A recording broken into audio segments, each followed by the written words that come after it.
আলহামদুলিল্লাহ ওয়াসসালাতু ওয়াসসালামু আলা মান লা নাবিয়্যা বা'দা। সম্মানিত দর্শক শ্রোতা, আজকে গুরুত্বপূর্ণ একটা বিষয় নিয়ে আপনাদের সামনে চলে আসছি। এক ভাই প্রশ্ন করেছেন যে কুরবানির পশু ক্রয় করার পরে, জবাই করার পরে যদি তার পেটে জীবিত বাচ্চা পাওয়া যায় তাহলে তার হুকুম কি, এবং যদি কুরবানির পশু ক্রয় করার পরে জবাই করার পূর্বে তার বাচ্চা হয় তাহলে ওই বাচ্চার জন্য হুকুম কি।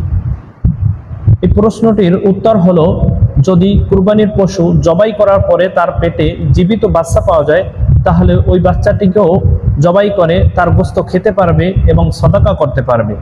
আর যদি কুরবানির পশু ক্রয় করার পরে জবাই করার পূর্বে যদি কুরবানির পশুর বাচ্চা হয় তাহলে ওই বাচ্চা সদাকা করে দিতে হবে।